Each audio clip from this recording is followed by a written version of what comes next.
Mateja Perpar iz pravljičnega gozda. O Reginini restavraciji.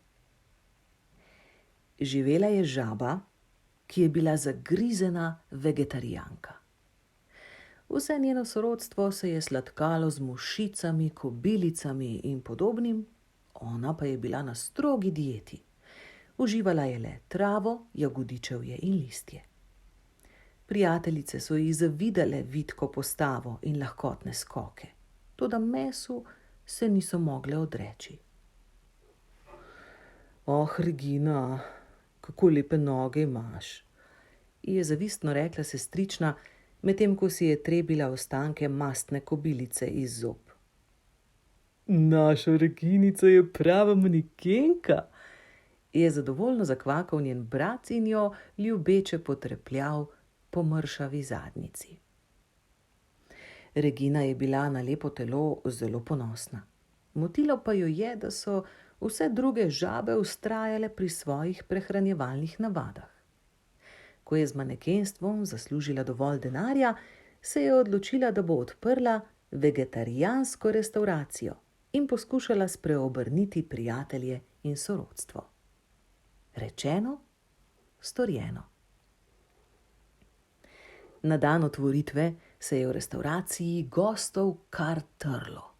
Z velikim tekom so poskušali juho iz alg, pečene lešnike ter kremo iz malin in borovnic. Kar krake so si oblizovali.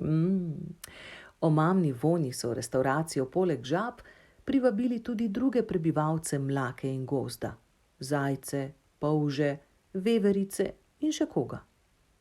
Vsi so se strinjali, češ da je bil že skrajni čas, da je gost dobil takšno restavracijo in zatrjevali, da je hrana tako okusna, da na meso še pomislijo ne.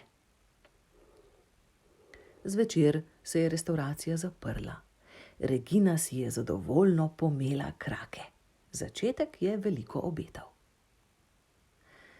Bratranec in sestrična, ki sta ji pomagala pospravljati, sta vegetarijansko kuho povzdigovala do nebes.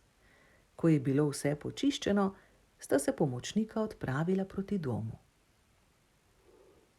Nista še prehodila 10 poti, ko je sestrična pripomnila. Lačna sem kot volk. Bratranec jo je pogledal. Še nikoli nisem slišal za žabo z volčjim tekom, se je zasmejal. Toda sestrični ni bilo do smeha. Ti lešniki in alge so dobri, ampak ocile hitro gredo skozi želodec, je nadaljevala.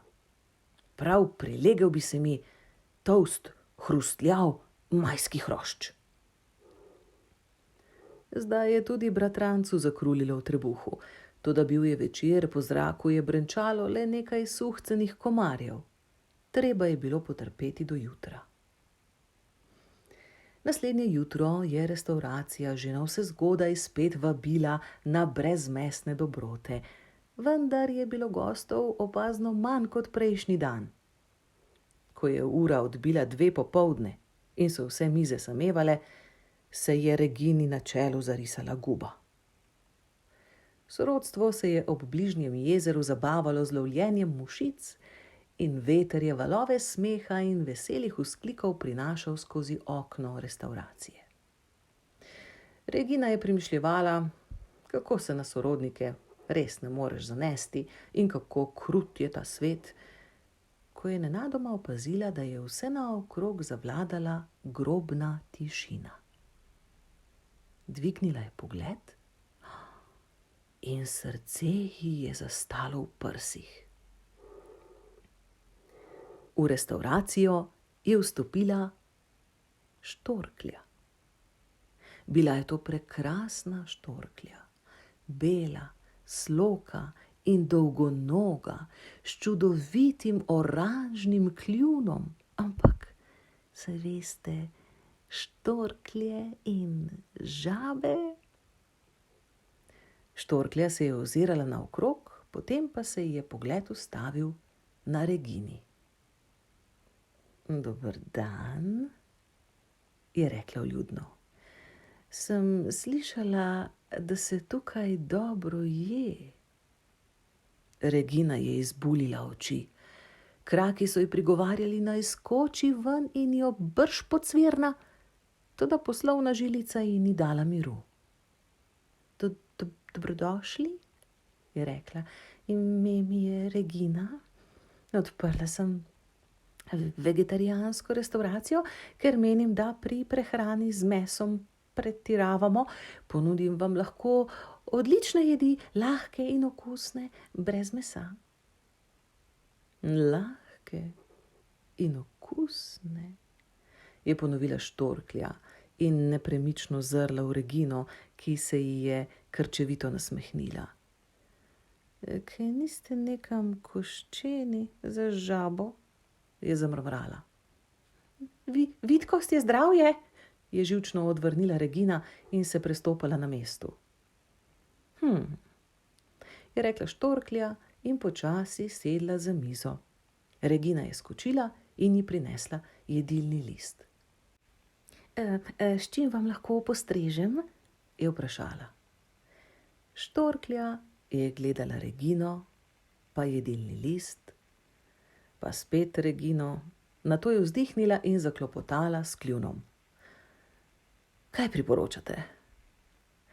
Regina je začela naštevati juhico iz alg, pečene mlade češarke, malinovo kremo, praprotne zvitke z lešnik. Klop je naredila štorklja in Regine ni bilo več. Potem je počasi vstala, se ozrla okrog sebe, pobrala zobotrebec s sosednje mize in odletela. Na Regininem pogrebu se je zbrala vsa vas. Žalni sprevod je otožno korakal za praznim lokvanjevim listom, na katerega so položili edino stvar, ki je ostala za prelepo Regino. Jedilni list. Pokopali so ga z vsemi častmi, poleg deda Skokca, babi Žabkove ter strica Regislava, ki je umrl leto poprej, ker je tako silovito zaregljal, da se mu je ustavilo srce. Po pogrebu so bili žalovalci povabljeni na sedmino. Razpoloženje je bilo najprej precej turobno, toda sčasoma so se vsi zbrani nekoliko razvedrili in razdrli tudi kakšno šalo na račun žabjega življenja. Razšli so se skoraj dobre volje. Zadnja sta se s sedmine odpravila bratranec in sestrična. Škoda je Reginice, je pripomnil bratranec, ko sta nekaj časa hodila. Ja, ubožica, kakšen strašen konec, je zavzdihnila sestrična. Od nekdaj pravim, da vegetarijanstvo ni za žabe. Le poglej, kam jo je pripeljalo, je dodala in se zastrmela bratrancu nekam čez ramo.